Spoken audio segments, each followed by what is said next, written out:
Kaine listened to the sound of crackling firewood and stared at the black object on her plate. She'd been pushing it around the wooden disc for a good 10 minutes, ignoring the bemused stare of her grandmother. Finally, she summoned her courage and gave the object a brief sniff. A sharp, bitter scent flew up her nostrils and made its home there, causing her face to twist with disgust. "Grandma, I can't believe you want me to eat a bug."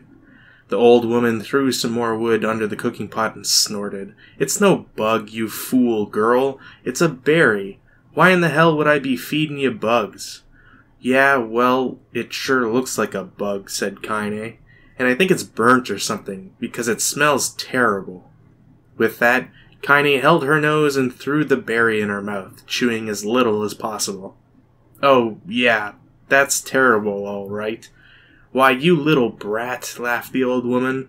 "Look at the sass on you. You've been spending too much time with me, and that's a fact." 5 years had passed since the moment when Kaine's grandmother saved her from the bullies.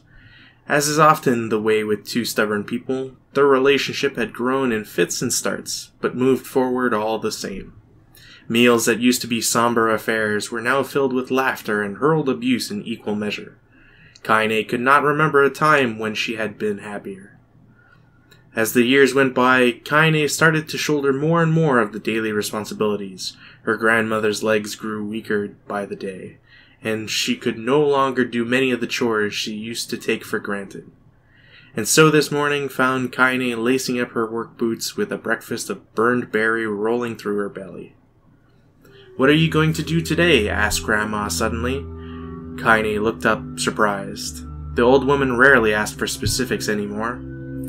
"Well, I guess I was gonna check out the kelma trees and see if they were ripe.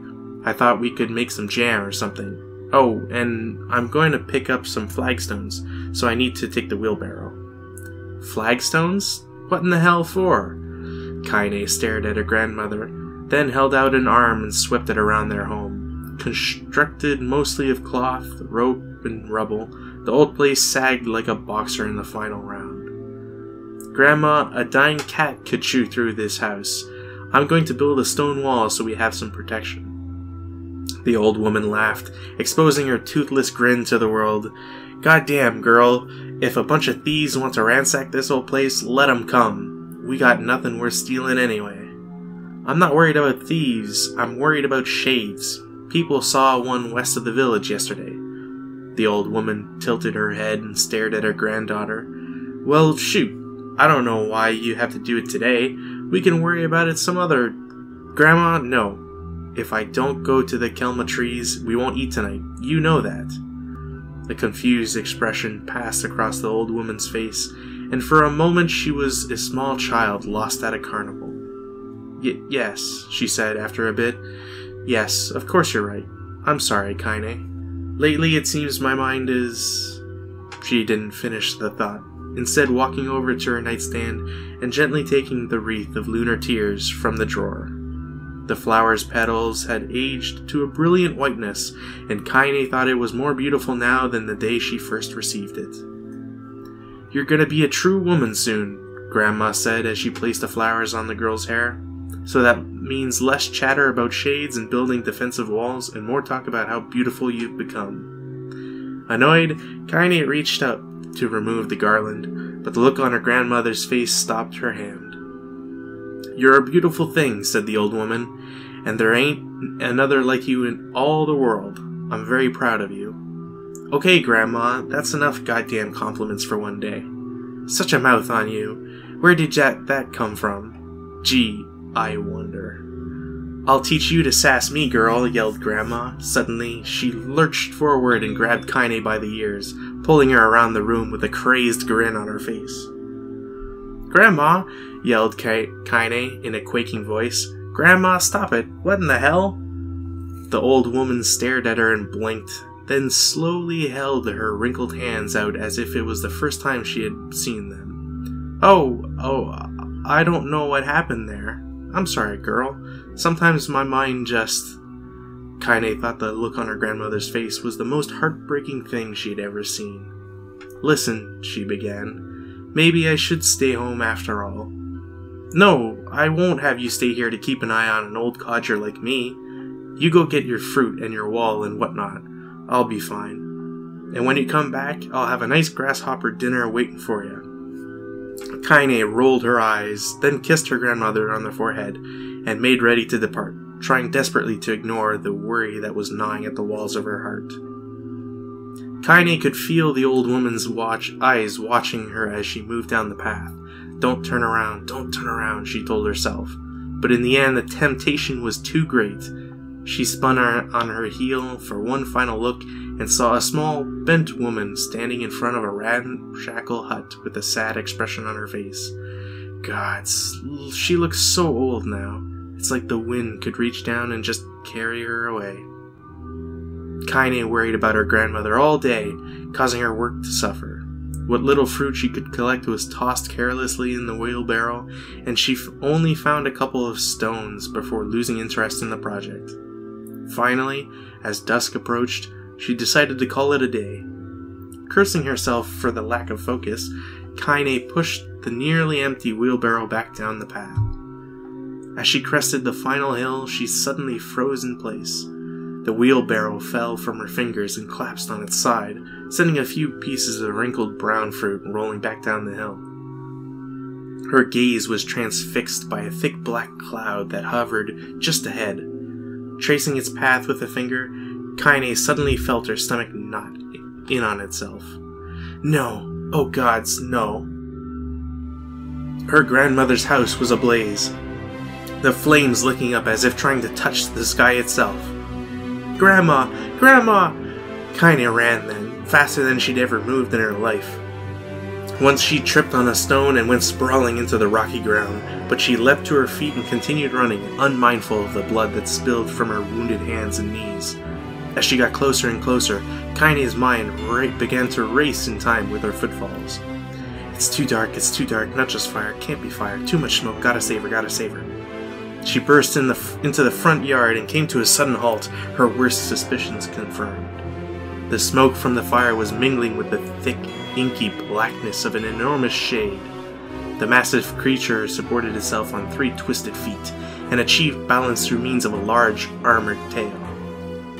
Scales, horns, and claws sprouted from its body in a random, chaotic pattern, giving it the appearance of a lizard designed by some insane god. Seeing Kaine, it let out a roar and flicked its tail, sending small whirlwinds spinning around the yard. For a moment, the creature retreated into a shimmering, inky blackness, as if her mind was unable to comprehend that such a thing could actually exist. But then the smell hit her, a blend of rotted meat and excrement, and the horror became real once more. The creature bellowed again, and this time Kaine responded with a scream of her own.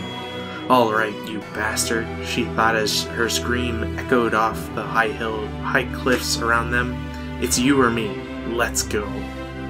The shade eyed Kaine with bemused interest. Then it began looking from her to the house and back again, as if urging her to look at the destruction it had so gleefully wrought. With dread building in her heart, Kaine glanced towards the house. Through the smoke and flames, she spotted a small figure struggling to escape the ruins. "Grandma!" At the sound of her voice, the old woman began waving frantically. "She's alive," thought Kaine. "She's alive." Kaine's legs sprang to life as she raced across the yard toward the flaming wreckage of the house. Before she could advance more than a few steps, the shade opened its mouth and let out a roar powerful enough to uproot trees and send them flying. The blast sent Kaine tumbling through the air before smashing her against the rocky earth. The stars danced in front of her eyes as she tried to remember how her legs worked. Get up, get up, get up, get up, get up, get up, get up now. As Kaine struggled to her feet, the shade stomped toward the house and pinned her grandmother to the ground with the tip of a claw. The old woman struggled to move the claw from her stomach, but she might well have been pushing a mountain. She coughed briefly, sending a small spray of blood into the air, then collapsed to the ground, her energy spent. Kaine lurched to her feet only to fall back to earth with a gasp. Her ankles were on fire, one or both of them were surely broken. Ignoring the pain that screamed through her body, she began dragging herself across the ground. leaving a drunken trail of dust and blood in her wake. Grandma, hold on just a little longer. Her grandmother's face was turning blue, her eyes rolling back until only the whites were exposed. Kaine pulled herself across the ground with maddening slowness, the distance seeming to increase with every second that passed. The shade glanced between the two women and flicked out its tongue, its giant mouth turning up at the corners. Short, panted breaths belched from somewhere deep inside its core. Bastard, laughing at us. She had no idea how such a mindless creature could experience emotion, but there could be no doubt that the shade was taking joy in their suffering. Yeah, I see your plan. The shade moved its claw slightly, allowing Grandma to breathe again. It was clearly keeping her alive, only to snuff out her life when Kaine was close enough to touch her. I'm gonna kill this bastard. Summoning all her strength, Kaine rose to her feet. There was a sickening snap from her right ankle as the foot twisted backward, but she forced it from her mind and began to hobble toward the monster. Pulling a small knife from her pouch at her waist, she leapt on the foot that pinned her grandmother and plunged the weapon deep.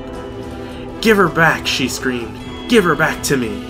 It was like stabbing a rock. After a few swipes, the knife broke at the hilt with a dull snap. The shade panted laughter again, then raised its tail and sent it rushing through the air toward the young girl that was latched to its foot. Kaine never had a chance. The tail struck her square in the chest and sent her crashing into the burning wreckage of the home. As she lay on the ground with blood pouring from multiple wounds, a small, weak voice spoke up. Kaine? Kaine's vision blurred, but she forced herself to focus on the sound. Finally, her eyes cleared enough for her to make out her grandmother's hand reaching out to her through the smoke. Grandma? Kaine, you've gotta run. You can't defeat him. Kaine grabbed the hands and held on with all her strength. Grandma, come on. We have to go. The old woman coughed loudly. One of her hands, slick with blood, slipped from Kaine's grasp and thumped to the ground below. Grandma, no! No! I said run, god damn it. You have to live. You have to get through. The thought would stay forever unfinished. Before she could say another word, the shade's clawed foot descended, smashing through the remains of the roof and down upon the shattered figure of the old woman. Blood oozed thickly from gaps in the creature's toes as the terrible, putrid smell assaulted Kaine's nose once again. She stared at the foot, dumbfounded, convinced that what she was seeing could not possibly be real. When the creature finally lifted its appendage, all that remained underneath was a twisted, unrecognizable mass of rubble and red. Her grandmother was gone. Kaine blinked, trying to feel the hands which had been in hers just a moment before. For a fleeting instant, she could remember the warmth of that embrace, the trembling of the fingers, but then the sensation drifted away on the breeze and was gone. Memories flashed through Kaine's mind, one after the other, faster and faster, until they became a meaningless jangle of noise. Kaine screamed then, a thunderous sound that echoed off the cliffs and seemed to roll away forever. The shade eased forward, black ichor pouring from its mouth and dissolving into smoke on the ground below. The earth shook with every step as it crept towards its prey. Kaine's body slowly rose as if controlled by a mad puppet master. Her arms and legs were bent at impossible angles. Her head lolled dangerously to the side. Yet somehow she managed to stand. Staring at the shade, her eyes began to glow with a deep red fire. The creature, so confident just moments before, took a slow, hesitant step backward, trying to discern if this broken human could possibly pose a threat. Kaine seized the moment. Laughing like a madwoman, she leapt into the air and plunged the shattered hilt of her knife deep into the leg of the shade. The shade shook Kaine off like a fly, sending her crashing to the earth once again. Her chest rose and fell slowly, as if a great weight were resting on it. Moist sounds of pain echoed through her mind.